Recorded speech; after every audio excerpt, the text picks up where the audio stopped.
Thank you, Your Honor. May it please the court.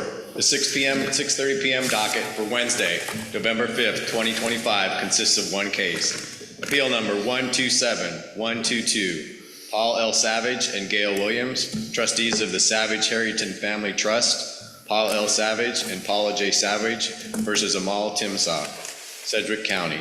Counsel for the appellant has requested 2 minutes for rebuttal. Counsel will now enter their appearances.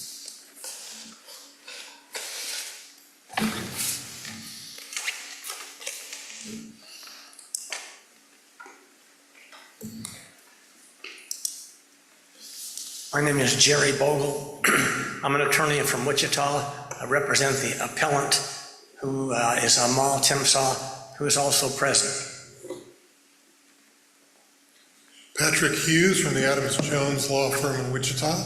I represent the plaintiffs and appellees in this case. That would be Paul L. Savage and Gayle Williams, trustees of the Savage Harrington Family Trust, Paul L. Savage and Paula J. Savage. Chief, we're ready to proceed. Thank you, Mr. Shima.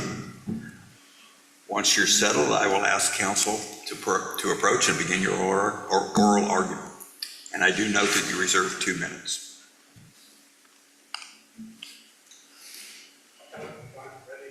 Okay, you can approach. Thank you.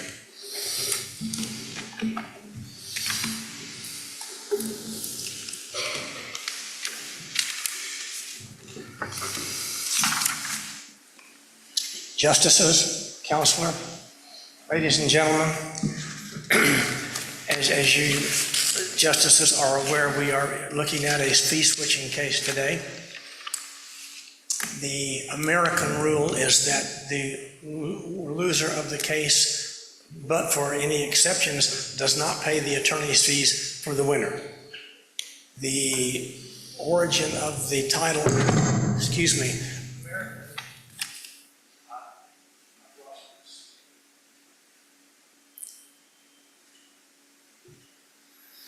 Can you hear me? Yeah, sorry. No, that's all right. Go ahead. It's called the American rule because we got our law basically and originally from England, and in England they have the ability to, in each case, have the loser pay the fees for the winner. It's not mandatory, but it is available in every case. So they have the ability for an exception. In this case. The American rule provides that the loser will not pay the winner except for a statutory authorization or an agreement of the parties by contract. That's the general rule. And in all of the cases that we've talked about, that we'll talk about in this case today, the general rule will be stated. And then we're trying to discern today whether there should be an exception in the instance of a quiet title action where the party involved as a loser is involved in some wrongdoing in relationship to the clouding of title, which created the need for a quiet title. I have a question. So if attorney's fees can never be recovered without statute, how do we treat our own cases like, I'm not sure how to pronounce this, Cubbin and Reese, that allowed them as damages? I didn't understand the labels you gave me. Okay, so it's your position that attorney's fees under the American rule cannot be recovered without statute or agreement of the parties? Correct. Okay, but we have case law from 1916 that allows that.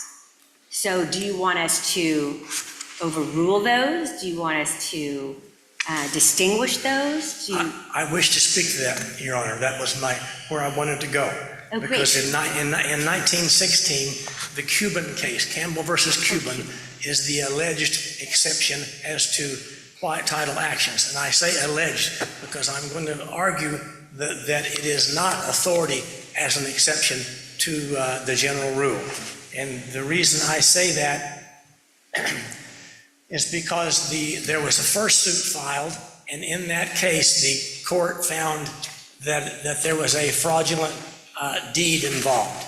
And then a second suit was filed, to recover attorney's fees. And the precise, this case is 2.5 pages long. It's not much to discern what they say that case means. In that second case, the plaintiff sued for expenses in the quiet title, including attorney's fees and exemplary damages.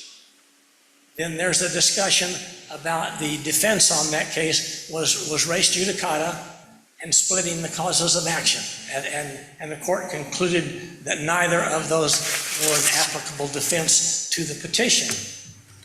But the court found in that case that and this is, I'm paraphrasing, but it found that res judicata only applied to the issue of fraud.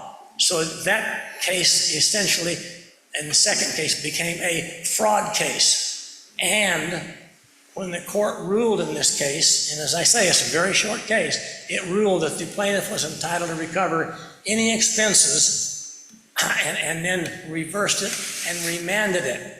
Any expenses is not the specific authorization for switching attorney's fees that is discussed in several cases in the state of Kansas. It has to be specific in order to be clear. And I want to say two more things. Number one, the Court of Appeals quoted that last sentence that I said, entitled to recover any expenses. And then in the next case that's relevant in this subject is the Campbell versus Reese case. And in that case, they made a finding that they said the court found plaintiff clearly was entitled to attorney's fees and exemplary damages. That's not accurate. I've read that case carefully, the Cuban case. It does not say that. It certainly doesn't talk about exemplary damages at all being entered, and doesn't make any kind of specific finding as to attorney's fees. And that, in my opinion, it takes away the ability for Cuban in 1916 to be held as case law authority for the conclusion that was presented in the trial court and it was presented in the Court of Appeals. It doesn't say that. Okay, so it would be Appellant's position that there's no need to overrule it because they're distinguishable? Correct. And then the next case that came, well, let me talk about the Reese case for a minute. In the Reese case, it was a typographical error which clouded the title to the property, done by a title company. At one point in the Reese case, the court says the court is bound to do equity, and there aren't any cases in the state of Kansas that conclude that equity is a basis for fee switching. And I'll refer to several cases and then come back. There are 4 cases cited in the Dietz case, which is the next case I'll get to. The Unruh case, the Idbeast case, the Snyder case, and the Straden case. All of those are Supreme Court cases, not Court of Appeals. All of them make the ruling that you cannot switch fees based on an equitable position. So regardless of the equity in this case, regardless of those are the 4 Supreme cases. The first one's 2007, 2008, 2009, and 2014, all rather recent cases. When the Reese case talked about the Cuban case, it talked about the fact that Cuban apparently made an exception to the American rule regarding quiet title. And then it said that we are constrained to follow it. So if the Cuban case was good authority, then that's what they did. They concluded that that Cuban was in fact a case that they could be relied upon to make this decision. And then in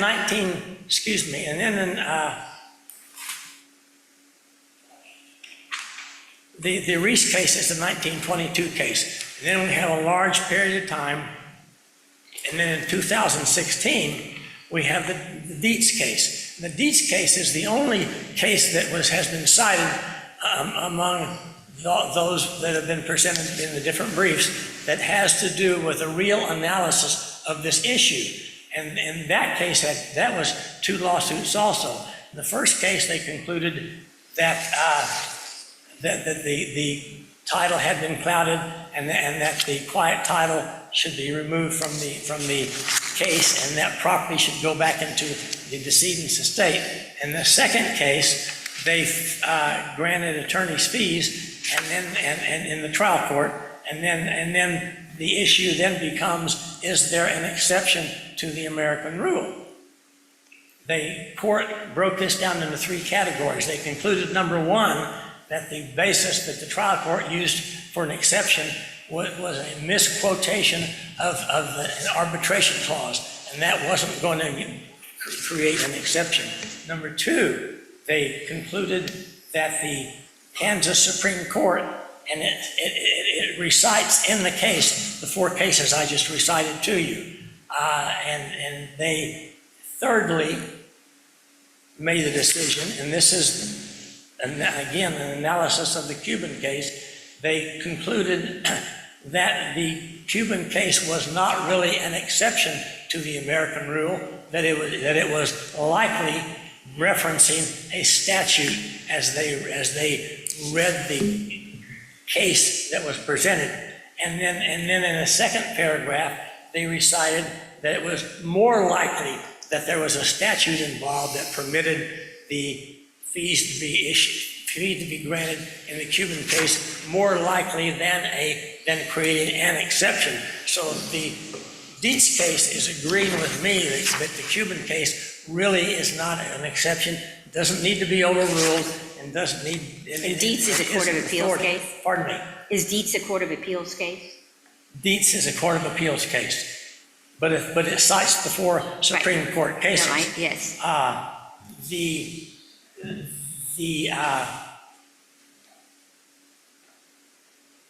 And therefore, my conclusion is that there is no authority in the state of Kansas, no case law authority for an exception to the rule, American rule, in relationship to quiet title cases. And so all the court needs to do is continue to follow the Supreme Court cases that it has previously issued.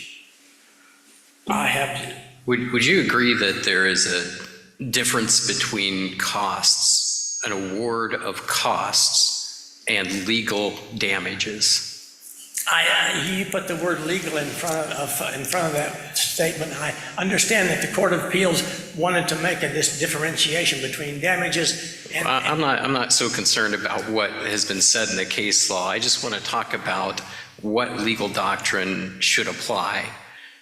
As I understand it, legal damages are not an equitable remedy and are not necessarily related to the expenses of litigating a case. We're talking about, for example, compensatory damages. When a bad actor causes somebody injury or damages, under the law, they have a right to be made whole. That's damages. I guess my question to you is, let's just say there's a bad actor that hacks into a business's network and causes a number of damages, and that business hires IT specialists to get them back up and running.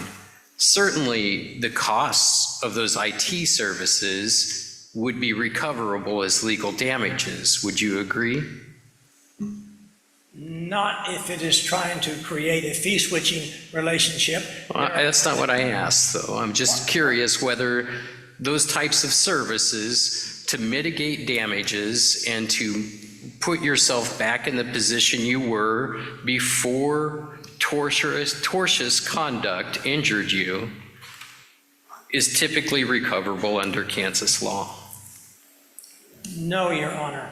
I don't agree, and there are several cases. The first case is the 1912 case, Evans versus Insurance Co., and it says even when fraud and malicious conduct is involved. That's an early case. Nevertheless, there are, let me find the citations. The Nicholson versus Fawley, Fawley, 1922 case. That case again says even when fraud is involved. So regardless of the conduct of the losing party, that has not been created as an exception to the American rule. So you say the American rule applies not just to a determination of an award of costs tied to a litigation, but even to your ability to recover damages. I don't agree that those damages are anything but cost by definition of the statute. When the statute says you may recover cost, then you go back into the statutes and you see the limitations that are included in it. And KSA 592214 is the straighter case, I think it is. And in that's a probate case. It interprets 591504 and 2214. And in that case, the argument was it's only equitable. And as a matter of fact, the language about equitable is in that statute. Nevertheless, the court decided in that rather recent case that costs do not include attorney's fees and expenses do not include attorney's fees, even if it is not equitable. And in that instance, referred the court back to 1504 to determine whether attorney's fees would be available to the winner. But even if they had been available, they wouldn't have come from the other side. It wouldn't be a fee switch. It would be attorney's fees out of the estate. Thank you. Just have, colleagues, any other questions? Thank you.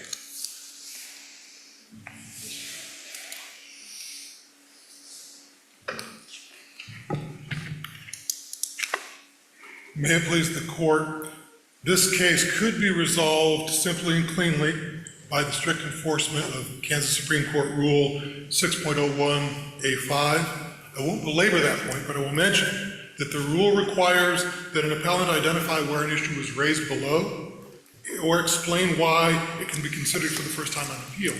And that was not done in this case. Mr. Hughes, if we're going to be sticklers on the rule, you had objected to this issue even being decided by the Court of Appeals. They decided it anyway. If they decided it contrary to our rule, then they erred, or that the court erred. And isn't it upon you, under our rules, to raise that error in the petition for review process? No, because the only issue that the court was asked to consider by the appellant here is the issue of the application of the American rule. The issue, that issue was not preserved. I think this court has the ability to say the rule applies at every level, that the appellant's duty is to satisfy that rule. And I'm just saying that each attorney's got to, when the issue's coming up from the Court of Appeals, each attorney has got an obligation to challenge decisions made by the Court of Appeals that it thinks were wrong. And you think it going ahead and deciding this issue, even though it hadn't been properly raised before, and if my objection, was wrong. So I'm just saying, aren't you supposed to raise your hand and say this is an error in the process of cross-petition for review? in fact, I raised the issue in response to the petition for review, but you're correct. I did not raise it as a cross petition. And that's my And so point. if that's a problem, then what we do is we look at the merits of the case. And I think the merits of the case here, there are two, this can be resolved by really looking at getting a clear understanding of two things. Number one, what the district court did and why it did it. And number two, what the American rule is and what it is not. The result of that examination is the following conclusion: that a plaintiff is entitled to recover damages that are approximately caused by a tortfeasor, and the tortfeasor is not immunized from that liability by the American rule. That's because the American rule is about who, as a default matter, pays the cost of litigating a claim. It's not about whether a defendant must pay for the harm she caused, when that harm happens to take the form of litigation expenses. Counsel, Yes. I want to explore that very idea. Can you think of any context in which there's a civil case for damages in which attorney's fees could not be characterized as damages as you've just characterized them? Yes, and almost in most civil cases that's true, because what I'm not claiming. Well, can you be precise and Sure. share those examples with Okay, me? so let me start by going the opposite direction. Where do we see in civil cases that damages include attorney fees? We see that in malicious prosecution cases, because what happens is you can recover the cost of having defended the suit in the malicious prosecution case, in the next case. What you can recover is the cost of bringing the malicious prosecution action itself, because that's where the American rule is applying. It's applying to the cost of the litigation, not to the damage caused by the tortious conduct. Well, let's just take an ordinary slip and fall. Yes. In an ordinary slip and fall case, it's not, your attorney fees aren't damaging. Well, but my question is, why couldn't an enterprising plaintiff's attorney characterize the cost of litigation in the exact same manner that the district court here characterized the cost of this litigation? In other words, but for the tortfeasor's bad act by not putting out de-icer or whatever, I wouldn't have fallen and hurt myself. Medical bills, that's damages, but I also wouldn't have had to. Now, I understand that contingency fee arrangements often take care of this, but let's say somebody had paid hourly. Isn't that just exactly the same kind of but-for causation? No, and the important thing is that we have a quiet title action and we have a slander of title claim. We have an independent tort of slander of title. We have a quiet title action that's needed to remedy the injury. Now, what the court did here was not to grant fees for the cost of the slander of title. It asked me to submit an affidavit for fees. In that affidavit, we explicitly excluded those fees which were attributable to the slander of title, to pursuing the slander of title claim. Why? Because that's what the American rule is covering. It's saying that can't be shifted, but that's not the same thing as what are the damages from the underlying tort. When somebody causes injury by their wrongful conduct, what do we say as a court? We say that the plaintiff is entitled to recover those damages. We don't. And I understand there, I'll just try one more time. Help me distinguish what you are claiming as damages in this case from the damages that might be claimed in another tort case for attorney's costs. I mean, in other words, if I hadn't slipped and fallen and had to go hire an attorney and pay that attorney, all of that's your fault. You should have to pay for it all. The distinguishing feature is this. In that case, you're talking about what would be the equivalent of the fees for bringing the slander of title action. I want my fees for the tort you committed, for suing you for the tort. But that's not the fees that are at issue in this case. The issue in this case are the fees for correcting the injury from the slander of title. Once that title is slandered, the injury from that. So are you saying that the actual work that was billed was not work in conjunction with this litigation? I'm saying that there were two claims in the litigation. There was a quiet title claim, there was a slander of title claim. What the court did was separate out what I submitted and what the court ordered then for the fees were the fees minus the entries that related simply to the slander of title claim.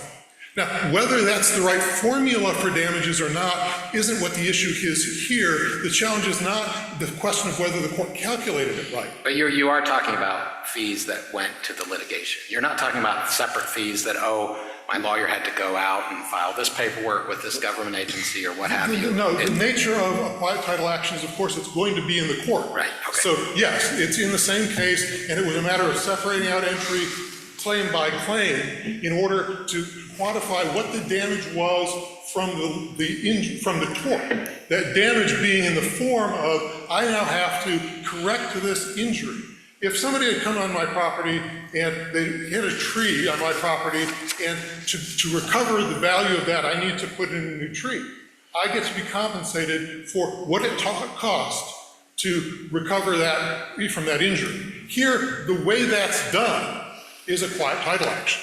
And so the cost of that quiet title action is the injury from slander of title.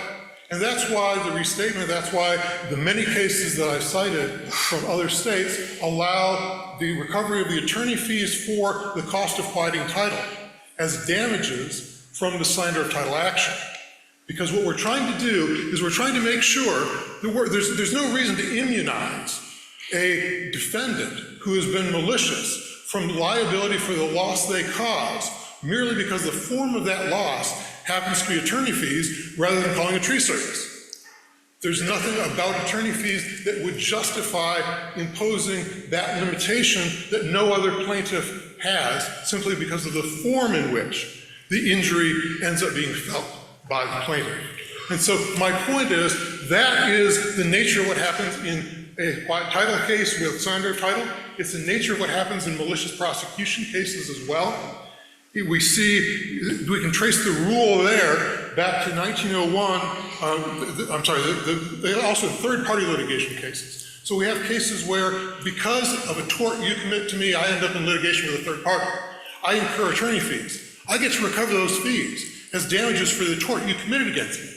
We can trace that rule back to 1901 to the First National Bank of Hutchinson versus Williams case. And that case relied on the following thinking. Quote, if a person's property is taken, injured, or put in jeopardy by another's neglective duty imposed by contract or by his wrongful act, any necessary expense incurred for its recovery, repair, or protection is an element of the injury. It is often the legal duty of the injured party to incur such expense to prevent or limit damages, and if it is judicious and made in good faith, it is recoverable. Nearly 100 years later, this court in Hawkinson versus Bennett in 1998 had the same words that it used. And focusing on the relevant words, it wrote, if one's property is injured or put in jeopardy by another's wrongful act, any necessary expense incurred for its recovery, repair, or protection is an element of the injury. If it is judicious and made in good faith, is recoverable. The essence of this rule, the substance of this third-party litigation rule, and the same principle that we see in malicious prosecution cases, is that the fact that damages take the form of attorney fees doesn't preclude a plaintiff from recovering those damages. What the plaintiff can't do is recover the cost of prosecuting the slander of title action itself. Okay, so let me just slow things down a little bit. So where are you saying in Kansas law does the court have the power to award damages? So does it come from statute or common law in a quiet title action? So, well, in a quiet title action, it's not about damages. It's about establishing title. But in the slander of title action, the court, by common law, as in any tort case, has the authority to award damages.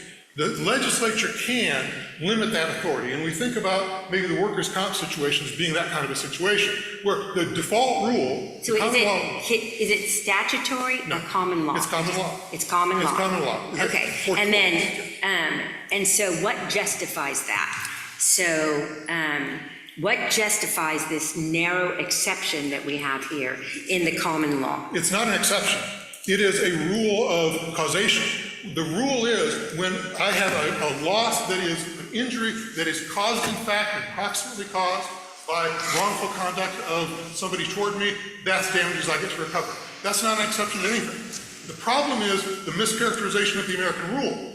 What is the American rule really? Well, it's really, the answer to that is found in its name. It's called the American rule because it's not the English rule. The English rule is a default rule that allows for the switching of fees to the prevailing party, whether that party is the plaintiff or whether that party is the defendant. Okay, I understand that. So let me just, I'm going to say that as our acting Chief Justice said, Justice Walsh is participating, so she is at home, so she doesn't make all of us sick, and she is submitting some questions for me to ask. And so she does have a fact question for you. Did your client seek anything other than attorney's fees as damages?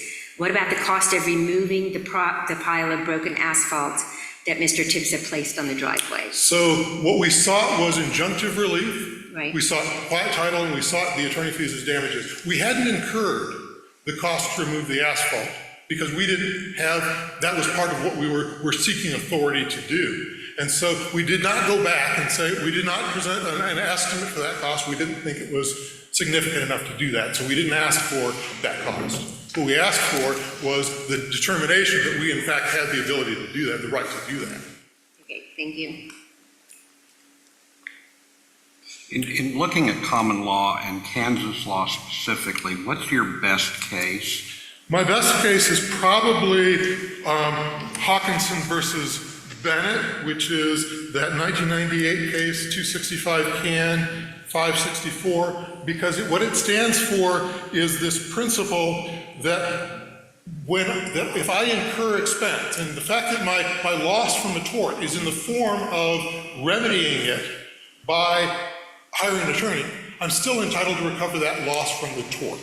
So I think that may be the best case for that proposition. So when we're looking at the American rule, what we're seeing is... Just a second, counsel. I'm looking at your brief, and this sounds a little weird. So I'm not sure, is that case cited? That case is not cited in the brief. Because before the Court of Appeals, the question was, what has this court done in the past? And the Kubin case seemed to be the clearest indication of that. But now we're in a situation where you can do what you want to do. And so what has happened in the past is not really that critical to the question. What's critical to the question is, what's the underlying policy here? And the underlying policy is to say people who are injured by tortfeasors get to recover that injury regardless of what form it takes, as long as it's quantifiable. And the American rule isn't about taking away that right. It's about saying we're not going to be like England and say winner gets to have their attorney fees paid because they won. This simply is not the realm in which the American rule is operating. It's the realm in which the rule of causation, of proximate cause, and cause in fact is operating, and the question of how we quantify damages. So that is why I think that the way of looking at it as an exception to the American rule really is misleading. It's not an exception to the rule. The American rule is acting in a different realm than the rule of what your remedy is when somebody commits a tort that causes you an injury. And when the nature of fixing that injury or remediating it here we had an injury to the marketability of title.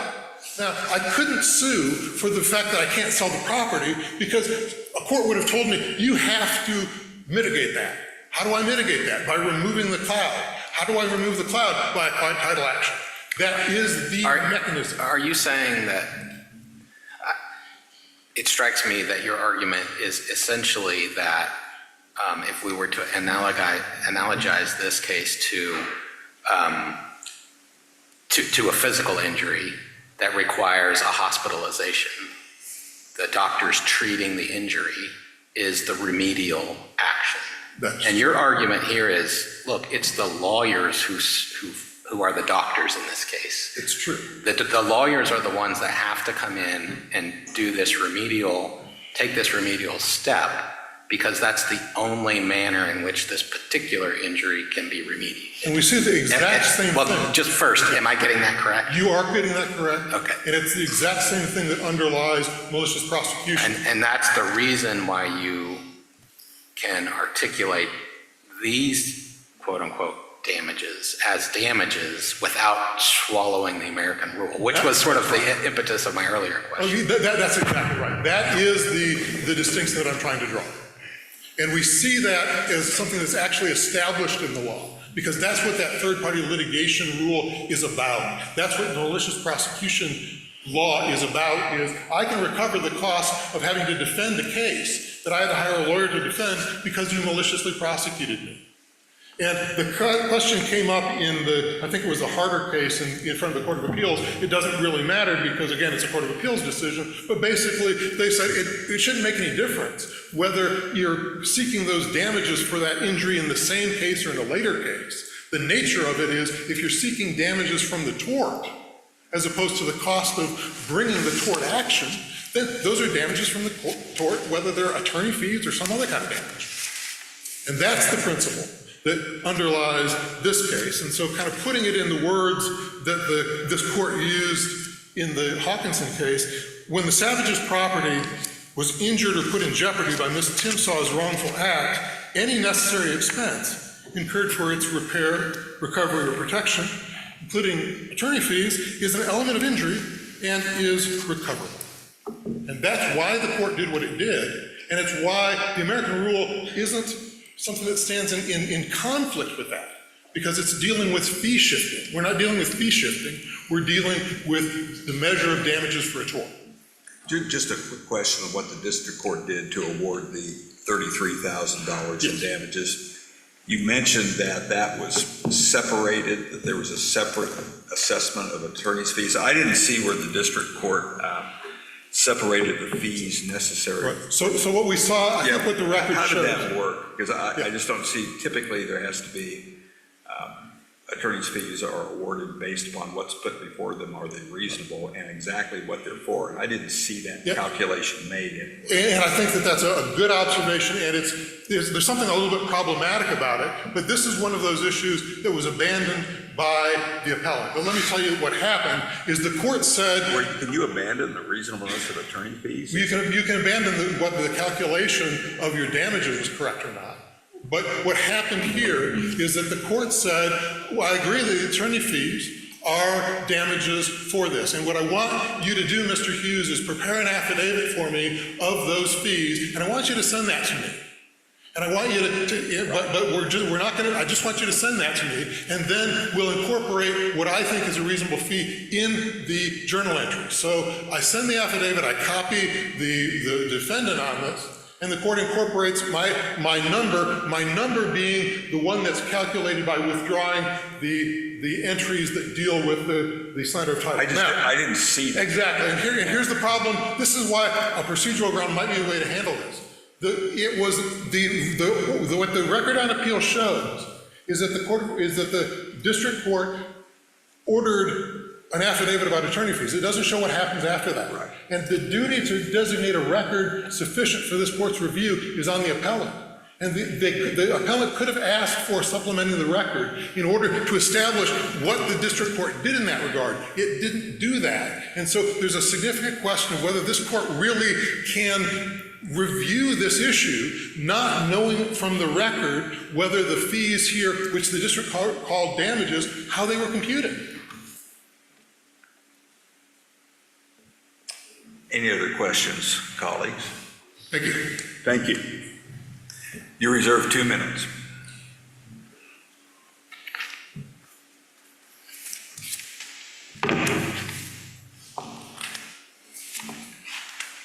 Your Honor, I'll first speak to the last question that you raised about you didn't see a calculation. The court did ask Counselor to submit his time, and then went ahead and said, and it shall not be part of the record.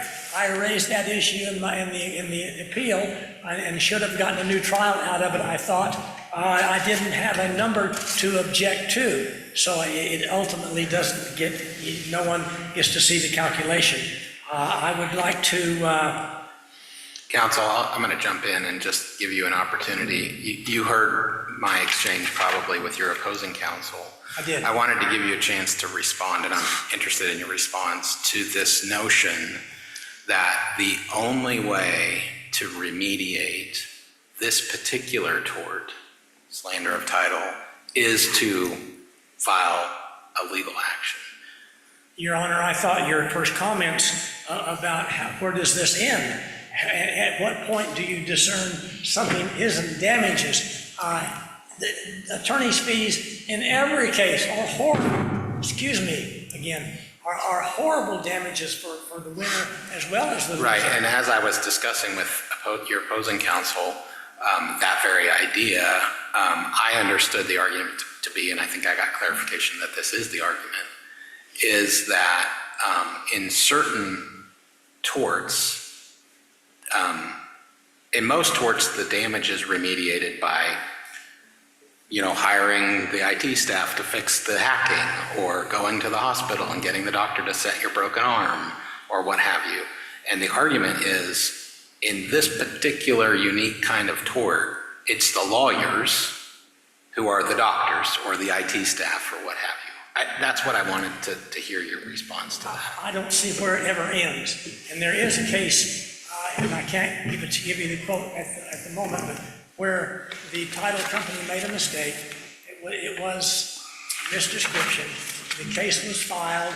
The title company agreed, and they agreed to default judgment being entered against them, and it resolved because they resolved it. They didn't have to go through a trial to reach that conclusion. But I still find that I don't see the difference in a negligence case. I certainly don't see the difference in a strict liability case where you have conversion and you don't have to have fault or intent to be at wrong. Nevertheless, you have liability against you because of the strict liability nature of it. There's no ability for me to discern how that argument that's being made doesn't apply in every case. The Court of Appeals in their decision talked about damages, talked about the prevailing party versus damages, talked about the nuance not being appreciated, and talked about the nuance not being appreciated in the 4 Supreme Court cases, 2007, 8, 9, and 14.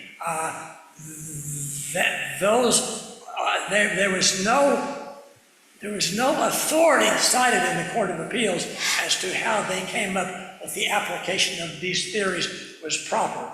What they did in effect was they contradicted the decisions in those subsequent repeated and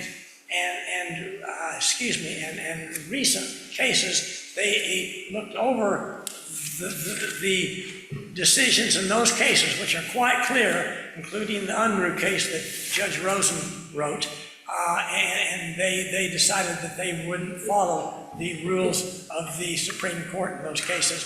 But they didn't cite any cases that supported their nuanced theory. And one more thing, and I'll stop, and that is the position of the court, and this is the Snyder case, and it cites that as long as the Supreme Court rule is clear, the Court of Appeals has to follow it, and they didn't do it. They ignored the clear finding, and the only exception to not following is if there has been a direction of departure from a rule, in which event the Court of Appeals could pick up that departure and move forward for it. But short of that, there's no authority of the court to overlook the Supreme Court decisions. So, would you agree that adopting your position would be, and we haven't adopted the restatement second of tort 633, but adopting your position would be inconsistent with the restatement and the majority of states, correct? I agree that the other states, and they have all worked on the basis that we have the ability under our equitable powers to do it. Kansas has not permitted that exception. Thank you. So I'm not arguing that it's not inequitable in almost every case for a winner to have to pay his own fees, but that's what we're talking about. Thank you very much. Thank you. Any other questions, colleagues? Thank you very much for your arguments here.